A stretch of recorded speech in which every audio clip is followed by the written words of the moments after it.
Mr. Rodel Baquilar for Mayor Ramos of San Jose, Pangasinan. This is a lemon 84 po. No? Quinto. Your request for Quinto. There are two pullets that are in the dark side. This is the dark side of the lemon 84. No? Ito naman is the light side. So, you have the best of both worlds po, no? You have two light side pullets and two dark side pullets of the lemon 84.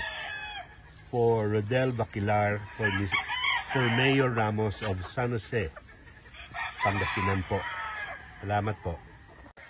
Mr. Rodel Baquilar, Mayor Ramos, this is the Sue Wilson Gilmore po, Blackwater. We can only provide two pullets because, sir, to be honest, sold out po kami. And these two pullets are for our personal use, but we're gonna share this with you.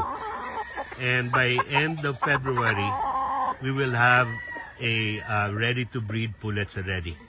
So if you can wait, we can add more pullets for you for end of February po. Tingnan niyo po ng Sue Wilson po. Ang lapad ng buntot, ang ganda ng balance niya po. Ang liliit ng mga paa. Pencil size po.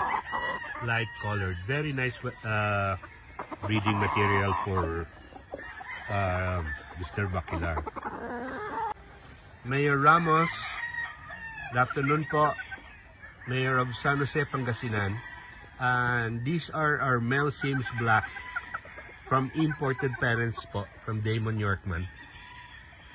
Ako rin po ang nakapili nito sa Oklahoma. Ito na rin lang po. We only have two pullets left and we decided to share them with you again.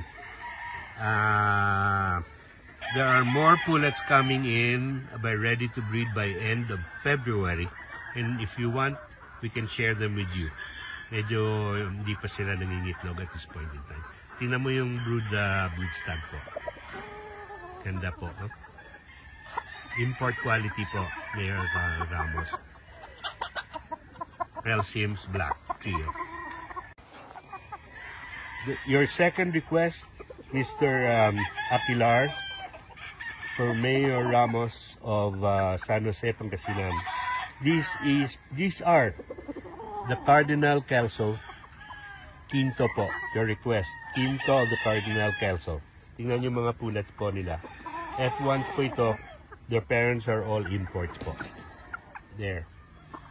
That's the brood bull stag. Ang ganda po yung buntot. Oh. Lampas na sa lupa. Sinasayad na sa lupa yung buntot. That's a trademark of the Cardinal Kelso that we bought. No? Ang gaganda po ng mga buntot nila. Talagang lahat ng offsprings ng mga nabili namin na import the Cardinal Kelso, ganyan po yung buntot. Really peacock ang quality, no? Ayan po. Cardinal Kelso. We bought this Cardinal Kelso from three sources. One was Guest Farm, one was Damon Yorkman, and the other one from Rat Graves, which we personally selected. Mr. Baquilar and Mayor Ramos of San Jose, Pangasinan.